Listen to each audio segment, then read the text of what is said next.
Hello, Narnach here. Welcome back to Path of Exile. This will be a short bonus episode on crafting.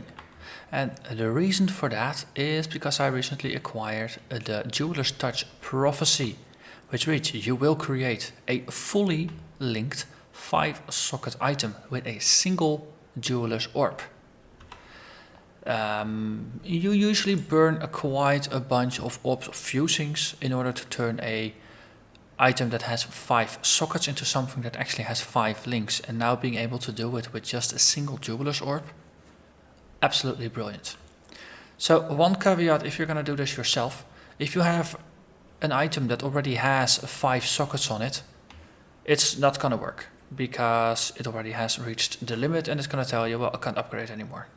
Well, actually, if it's lower than level 45, that is, from 45 onwards, you can actually roll up to 6 sockets. But if you're pushing the maximum number of sockets for the item's level, you can't use the Jeweler's Orb, and therefore the prophecy won't work.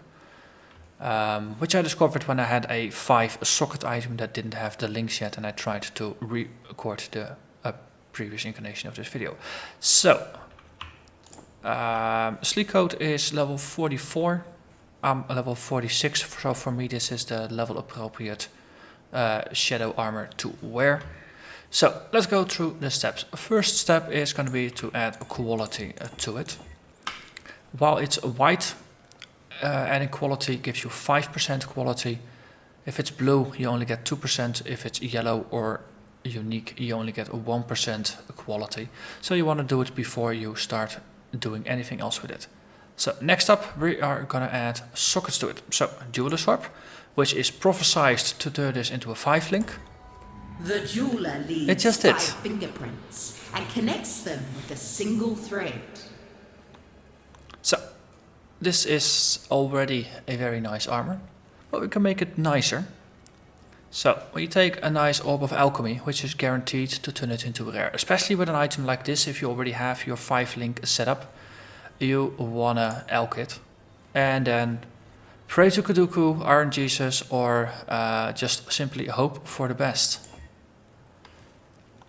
In this case, we got a hard bonus to evasion rating. We got 58% increased evasion and energy shield, and a pretty good hard bonus to maximum energy shield. And on top of that, we got 23% increased lightning resistance. I count this as a pretty darn good roll. Only complaint I could field against it is that I only got 4 mods. So Master Crafting is going to give us a 5th one. And that means we will basically have to YOLO exalt a 6th mod on top of it. So let's do exactly that. The only stats I want for my body armor for my particular situation is more fire resistance, and the good thing is we haven't exceeded our maximum of suffixes, so we can still put fire resistance on it. So that's going to cost us 6 of these things. We craft it and we roll 24%, and that is going to make me a pretty happy person. On the left, the old one; on the right, the new one. Doubling my evasion, doubling my energy shield, and the fire resist is actually gaining 2 points, and that's the only resist I actually needed from this, because the other resist I'm completely over resisting anyway. So we put it in, and just look at it, 108 resistances, so that's going to be, we need 95 for cruel, which is where I am, so this is going to be pretty good. So, then last but not least, of course, you reclaim the effect from your MTXs if you have them. Then, as always, you're going to be completely confused where it is. Ah, there. Reapply it. And voila. Oh, actually one thing to I still want to look at, of course, is my skill change. So, I use Frostbolt, cold damage support, Spell Echo, Hypothermia, and the last one I want to add is Cold Penetration. I already had it here, so it could level. So we need 2 blue and 3 green. We currently have 1 green and 4 blue, so we actually still need to reroll. So we're gonna just throw some chromes against it. This is an evasion energy shield armor, or more specifically it's a dex and intelligence armor. So it has an affinity for both those color types. And as a result, just throwing some chromes at it should yield reasonable results pretty quickly. So 2 blue, 3 green. 1 is a fail, 2 is a fail. 2 green, 3 blue, and we needed it in reverse, of course we do. 3 green, 2 blue. That's exactly what we wanted. So that's about a dozen chromes, which is not too bad given in my experience.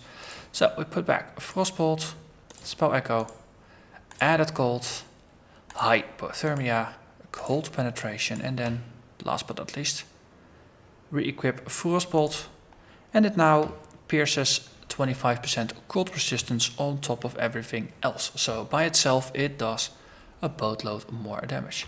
And the old one goes into my leveling items tab. So there you have it, just a very short episode on crafting a new body armor and using the prophecy to achieve a very useful mid-game results. I think it's a very nice prophecy to add, give yourself a 5 link, because most of the time, by the time that you consistently start finding 5 socketed items, it's not going to be too long before you start finding 6 socketed items as well. 6 socketed items, of course, you can trade them in for 7 of these nice jeweler's orbs, and 5 socketed items are completely rubbish. And most of the time it's not worth throwing a bunch of orbs of fusing at a 5 link, knowing that 10 levels later you'll be able to do the same thing with 6 links. So it's nice that prophecies can actually just help you fix your mid-game gear.